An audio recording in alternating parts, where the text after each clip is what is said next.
Hi there. Well, today I'm here, you're there, my computer is over on this side, and my coffee is right here.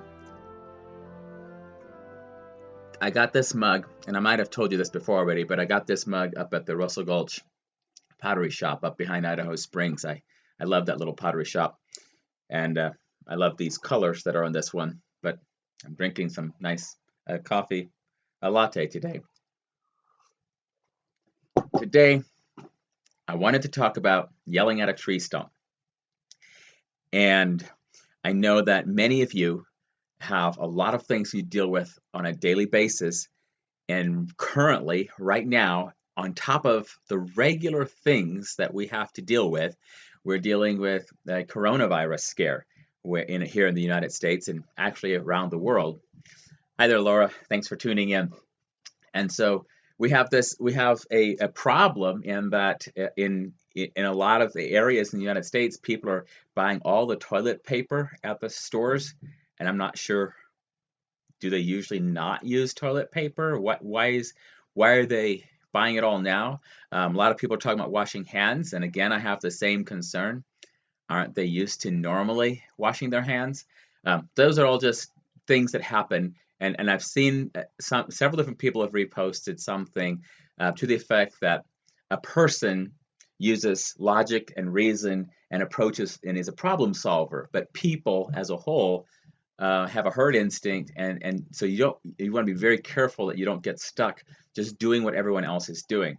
And this is a good example of that an individual person, you might get scared, you might have to learn how to respond, but it's when you get a whole bunch of people all scared in the same time in the same way, you can really move people around from place to place, and it can be really scary. This is why sometimes when you go into a building, you'll see there'll be a fire marshal sign on the side, right inside the entrance or somewhere in posted, and it'll say fire occupancy for this building is, and it'll have a number like 250 or 150, but there'll be a number that is there by the fire marshal, and the reason for it is that in the case of an emergency, how many people could get out of that building in a certain amount of time?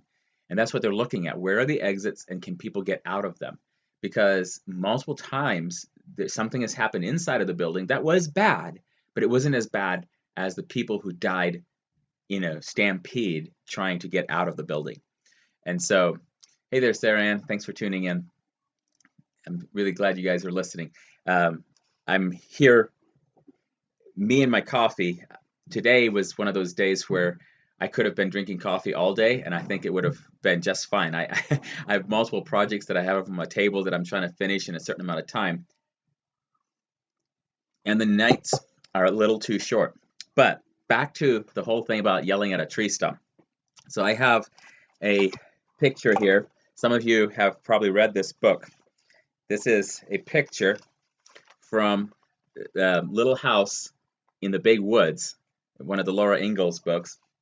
And in this story, there is a day when Pa has to take his furs into town to trade them in for money, and as he takes them in and he's gone, well, Ma has to take over the house responsibilities. So she and Laura go out to milk the cow, and as they go out to milk the cow, they get out there, and the cow is standing somehow in the wrong place. And I'm just telling you the story from memory. You can go read the book and get the whole story.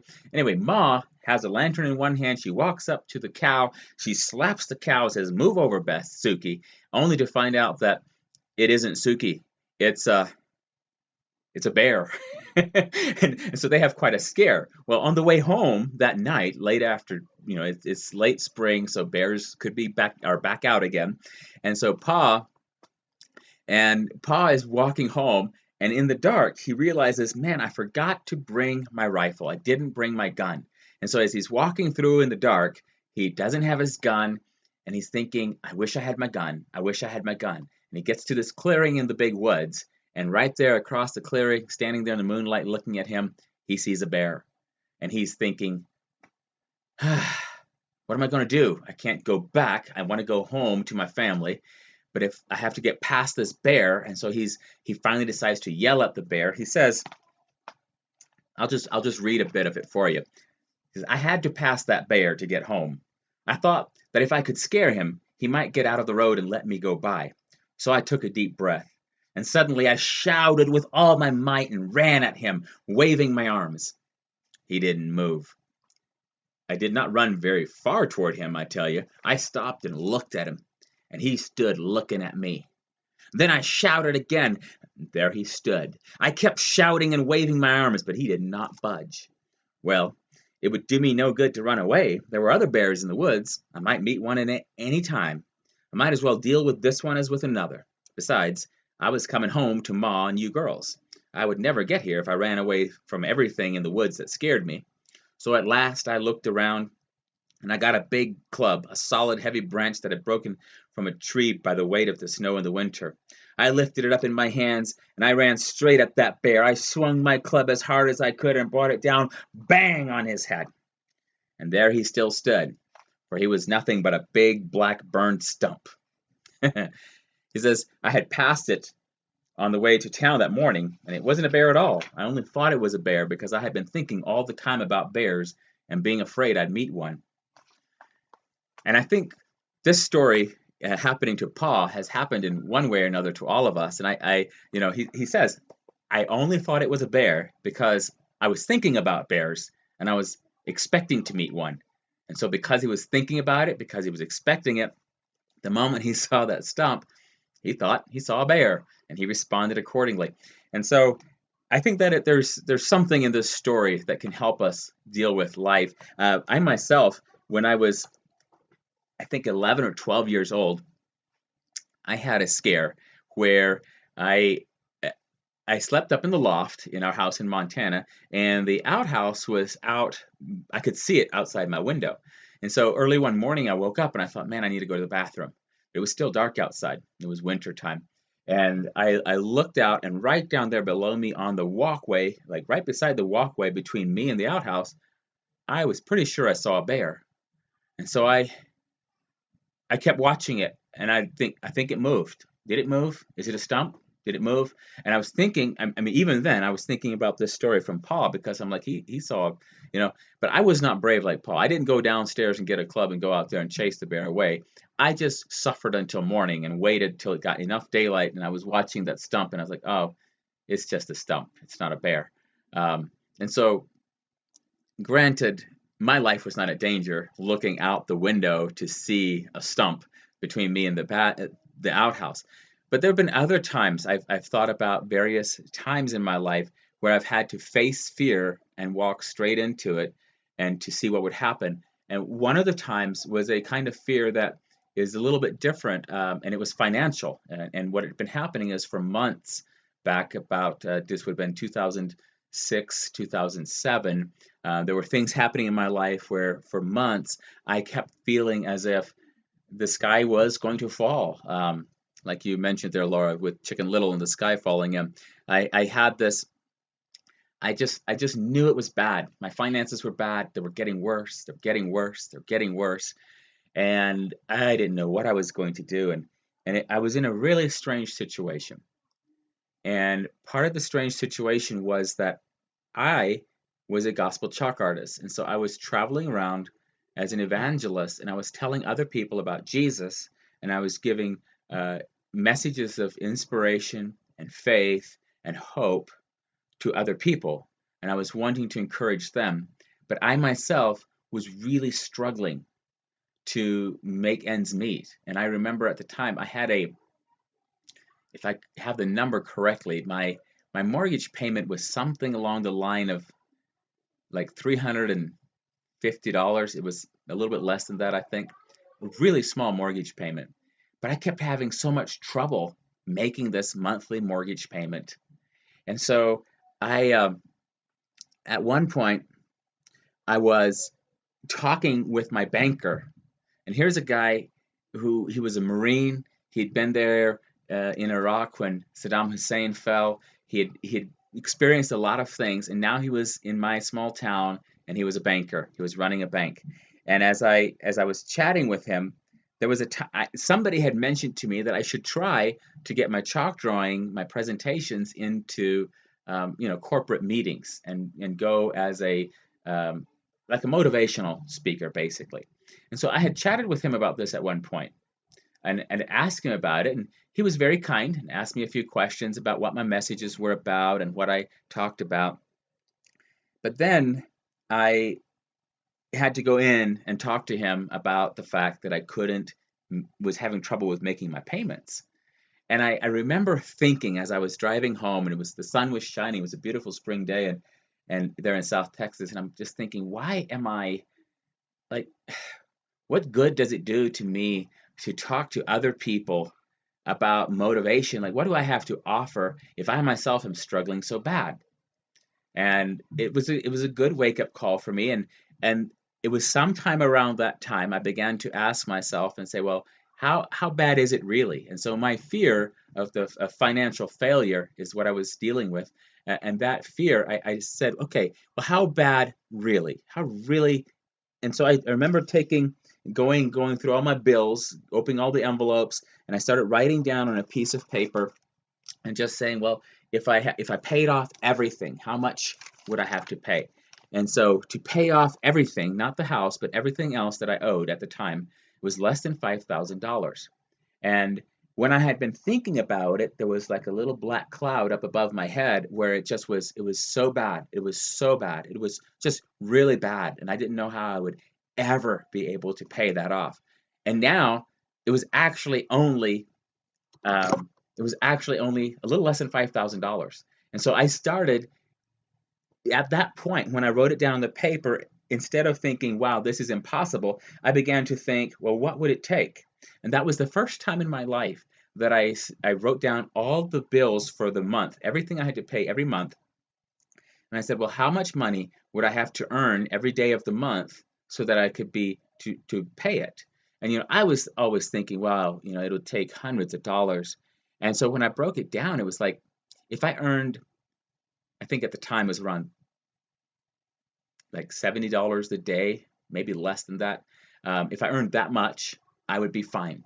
And so I thought, wow, if I could just, I wouldn't even have to work all of the days. If I had a bunch of days where I earned $100 or more, then the other days would be okay. And so I began at that point. I got two jobs as well as I was still doing the ministry things. And I started reacting in a way that was, or I should say, I started responding and I started looking at numbers on paper and I started praying about these numbers. Instead of just saying, God, please help me, rescue me, I started taking active steps. And I remember coming out of that season, there were several things that stuck with me, but one of them was that simple fact that when I faced the very worst, like how bad could it really be? What's the worst thing that could happen? When I faced that, considered what that could be, and then backed it up and said, well, what's the best thing that could happen?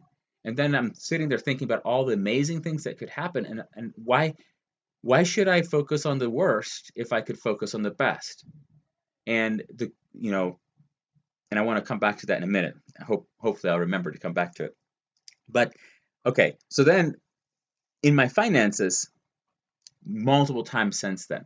When I got married, Stacy and I will talk about various things, and I'd have an idea, and we'd be talking about things, and she would be concerned. She would be express concern about whether or not we were going to make, if a deal was going to work, if a project we were working on could actually earn money. And we've done projects that haven't done that well, and we've done projects that have paid pretty well.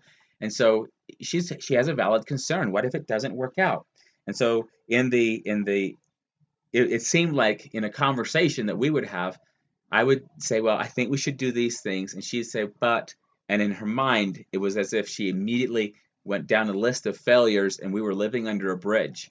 And so we started having a little bit of a joke between us where we'd say, well, do we need to start going and picking out a bridge to live under? Because, if this thing bombs, then we're all in trouble.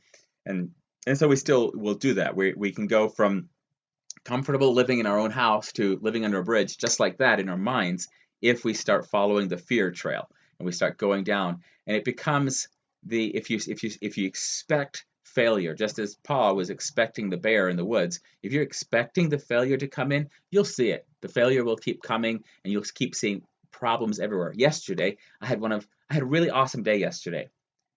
But I can tell you the story in two ways. One is I got up early in the morning and I went outside to go meet with some of my friends, and my car battery had died. And so this was my favorite brand of car battery, and this is the first time in 20 years that I've had any of these fail on me before it was expired. And this was only 3 years old. It's a 6-year battery, and it was dead. So I had to use my wife's car. Well, I came home and I was trying to do a whole bunch of other work and get it sent off in time to make a lunch meeting. And so while I'm working on the jobs that I'm supposed to be doing, I accidentally delete a whole bunch of the work that I've done in an irretrievable way. I hardly ever do this. I always have backups of multiple kinds. And somehow yesterday, I managed to just delete so much stuff. And so my morning was going, oh no, how am I? That was just horrible. And so then, because of that, I was late for my lunch meeting. And then when I went out to go to my lunch meeting, my car battery was still dead because I'd taken my wife's car in the morning instead of taking mine. So I had to get the thing jumped, get in the car, and then drive up for that meeting. And so the whole day had this that when I was doing all of that, that was so frustrating. But at the same time, yesterday I submitted a job on time, got an order put in. I managed to do a lot of different things with the film related things. In the evening, I went with my sons to Trail Life. I taught a lesson to them talking about our Christian heritage. I got to play games with them. In the morning, early yesterday morning, I got to pray with some friends of mine. I got to meet with someone for lunch yesterday afternoon. Yes, I was late, but we met. And so I had a really blessed day. But depending what my eyes are on for that day is what I would see and remember yesterday as. And so I wanted to bring that in the mix here, but I wanted to also share this really quickly. In Matthew chapter 8, verse 23, it says, "Now when he got into a boat, his disciples followed him. And suddenly a great tempest arose on the sea, so that the boat was covered with the waves, but he was asleep." Jesus was sleeping in the boat. Verse 25, "Then his disciples came to him and awoke him, saying, 'Lord, save us. We are perishing.' But he said to them, 'Why are you fearful, O you of little faith?' Then he arose and rebuked the winds and the sea, and there was a great calm. And the men marveled, saying, 'Who can this be, that even the winds and the sea obey him?'" And that there's several pieces to this that cause me to marvel. First of all, I have never been in a boat on a body of water in the middle of a storm. I have been on a boat like Lake Koocanusa in Montana, crossing across when it got a little choppy because the winds were picking up and it was choppy. And I remember the boat going sap, sap, sap, sap, sap, sap, sap, sap along the waves. But that was nothing compared to an actual storm where I'm afraid for my life. In all reality, these guys have every reason to be afraid. And yet Jesus says, "Why are you afraid? Where's your faith?" And I've thought about that a lot, how many times he asked that. And I think here's part of what he's asking. They asked at the end, when he had calmed the storm, they said, "Who can this be?" And that's the question we have to ask ourselves. Who is this Christ? And do you know him? Do you know Christ? Because if you are responding in fear, you look at all the circumstances around you and you ask yourself, and you say, what will happen to me? What will happen to the people I love? What will happen to us? What's going to happen? And it's focused in and you're concerned, what's going to happen? What's going to happen? What's going to happen? And everything you see, everything the news says, everything you run into, every person that you run into that's afraid is going to cause you to be more afraid. And you're going to say, oh no, what's going to happen to us? What's going to happen to us? Well, you might just be yelling at a tree stump. You might be scared in the woods because there's something over there that you don't fully see. And the moment you take the time and, shine a light on it and look at it, you'll understand, oh, it's just a stump. Now, the opposite of that, instead of asking what will happen to me, is to say, what is my king doing? What does Jesus want me to do? And this is where I want to, going back and asking the question, what is the worst thing that could happen? Well, in some instances, the very worst thing that could happen to you is that you could literally die. And if you die, what happens next? And so as for myself, I believe in Jesus Christ. I put my faith in him. And when I die, I fully expect to see the face of Jesus. I expect to see that death for me will be a doorway that brings me back to live with God. The worst thing, really, that could happen is actually not death. The worst thing that could happen to me is if I would have died apart from knowing Jesus, but I know him. And so the death no longer is the worst thing. So, okay, backing away from that, what are some other of the worst things that could happen to me in the case of a coronavirus outbreak? Well, did you know that, coronavirus is an actual disease? It's actually something you can get. It's actually something that you can spread. It's actually something that can make you sick. Depending what's happening with you, it can actually cause death. It's true. Um, there's a lot of other things out there. And I don't know about you, I'm such a germaphobe. My whole life, like if I go to a public gym, if I go to a playground, there's so many places I go, and I'm just icked out by everything that's there, and I just don't want to touch things. You can ask my wife. There's some of our thrift stores around here that when I go there, I just don't like them. They just, ugh, I don't like going in there. She's like, well, they have good things and we'll wash them before we wear them. And I'm like, that's not the point. It's while I'm in here, I feel as if I'm breathing disease and it's disgusting. And so I am a germaphobe. And so I'm always aware. So I'm constantly washing my hands. I'm always looking for ways to try to be a little cleaner. And so it horrifies me when I'm in public bathrooms and I see grown men who ought to know better walks directly out of the stall and just walk out into the store without washing their hands. Like I always want to. I did it one time. I was in a store in a restaurant, and one of the managers, um, assistant managers, one of the assistant managers comes to the bathroom, leaves the stall, and walks straight out to back to go to work. I ran out and I said, he didn't wash his hands. It's a true story because it horrifies me when I think that food workers aren't washing their hands. And the manager was like, "What? He didn't wash his hands?" He said, "No." And so anyway, I tried to do some things to help, but I wanted to bring this back around to the whole idea if I'm yelling at a stump versus and actually yelling at a stump. The way Paul handled it there in the woods was really quite admirable when you stop and think about it. He said, on the other side of this bear, this is while he thought it was a bear. On the other side of this bear is my wife and my children, and I need to get back home to them. If I run away from them, if I go this way, I'm very liable to meet another bear in the woods that way. And he was right. If he would have started running scared, pretty soon every shadow, every stump, everything would have begun to look like bears and cougars, and it would have been scary for him. Super scary. Um, you know, there have been a few times in my life where I've been really scared. One time I actually met a cougar in the woods. I was riding my pony and I met a cougar, and I remember that the fight or flight that came in and the amount of adrenaline, there's not much I can do against a cat. And I remember turning my pony around and running out of there as fast as we could go. Um, which if the cat had been after me, he could have gotten me. It was not much I could have done at that point. But when I remember that fear and just the pure adrenaline of it, I often am reminded that there is so little I can actually do about something that I'm afraid of. So what I have to do is prepare and say, well, what happens? And I love my boys, and what you said, Laura, about your children. I am concerned for my children, and so there's a few things I do now. What helps me knowing about my society and understanding what's happening in the world around me is this. I love history. In fact, some of these books back here, especially up this way, I have some more history books. I try to read history.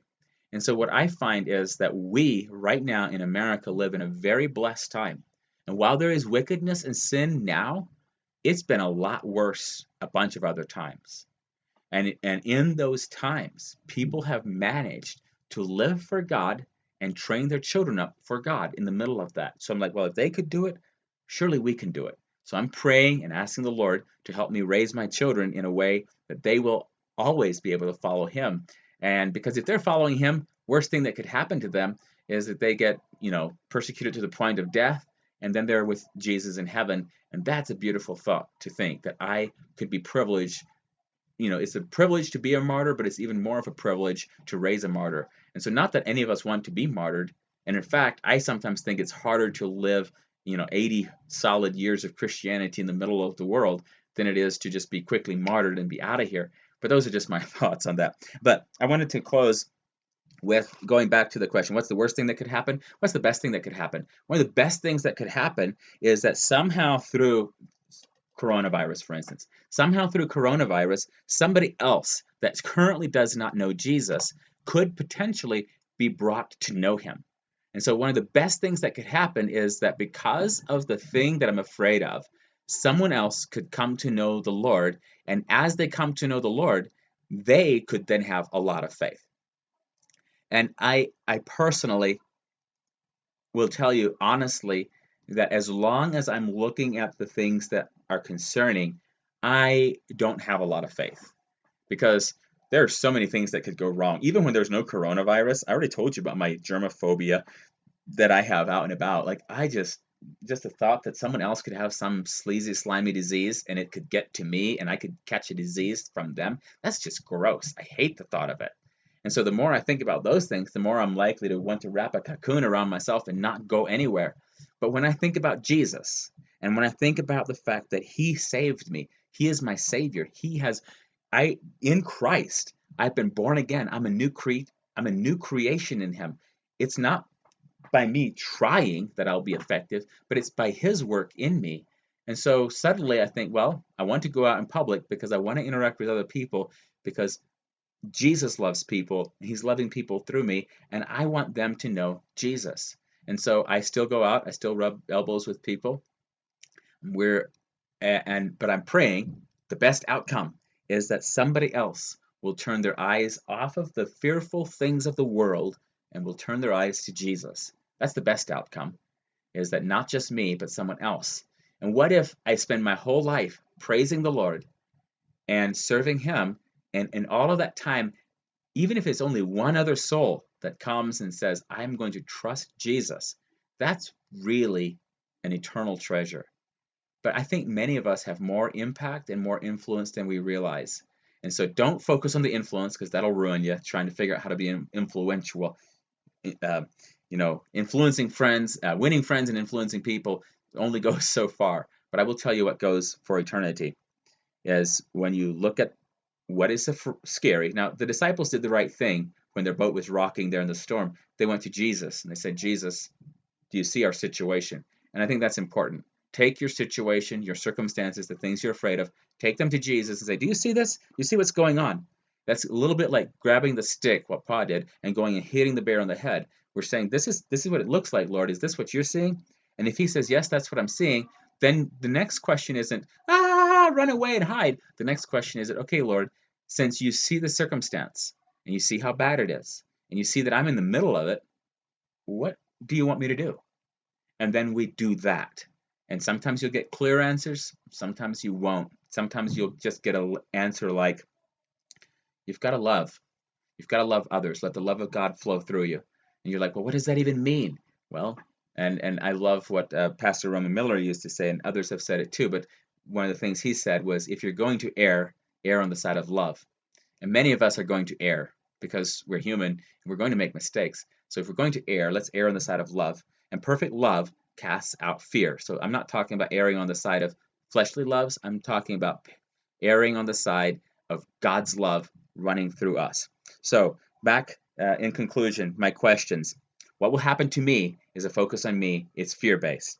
What is Jesus doing right now? What is God doing on a worldwide stage? What's happening in China with the coronavirus? Do you have any idea how the church in China is responding to this?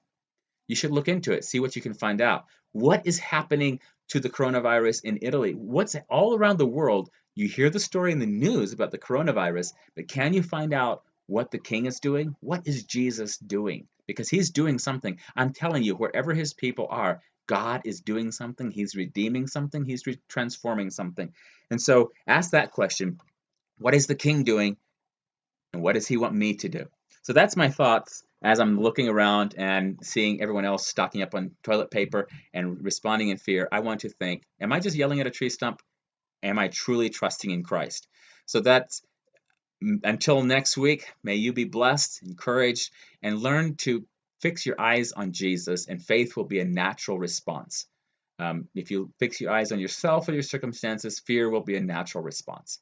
But put your eyes on Jesus. Study him. See what the scripture says about him for us, and I think your faith will grow. So that's it. See you next week. Thanks for joining me today.